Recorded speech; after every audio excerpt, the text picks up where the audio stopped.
रहीम सल्लल्लाहु अला हबीबी सय्यिदिना मुहम्मद व आलिहि वसल्लम। आज हम फिर लोगों की करने लगे हैं इस्लाह। लोग अल्फाज कैसे बोलते हैं और दुरुस्त अल्फाज कैसे हैं। सबसे पहले हम लफ्ज़ अहमद की तरफ चलते हैं। ये लफ्ज़ पढ़ा जाता है, लोग बच्चों का नाम रखते हैं और बोलते हैं अहमद। अहमद को बुलाओ, अहमद नहीं होता, लफ्ज़ क्या होता है? अहमद। क्या होता है? अहमद होता है। ये लफ्ज़ दुरुस्त पढ़ा जाता है कैसे? समझ आ गई। इसी तरह बच्चों का नाम रखा जाता है ये इन अल्फाज के साथ। लोग कहते हैं शाहद।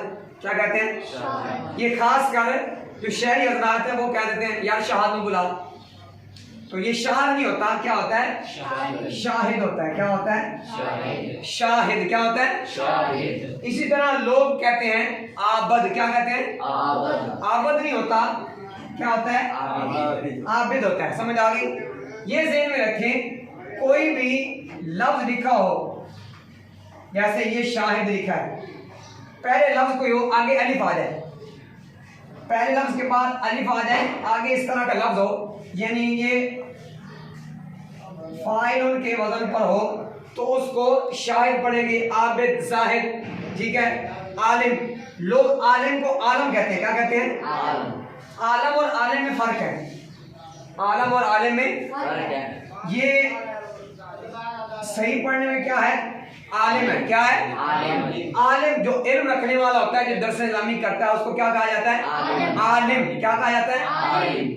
आलम कहते हैं जिसके नाम के ऊपर जबर हो। पता किसे कहते हैं? सारे जहान को। आलम किसे कहते हैं? जहान को। जहान को क्या कहते हैं? आलम। तो आलिम दीन जो तालिब इल्म होता है, जो मौलाना साहब होते हैं, उनको क्या कहते हैं? आलिम।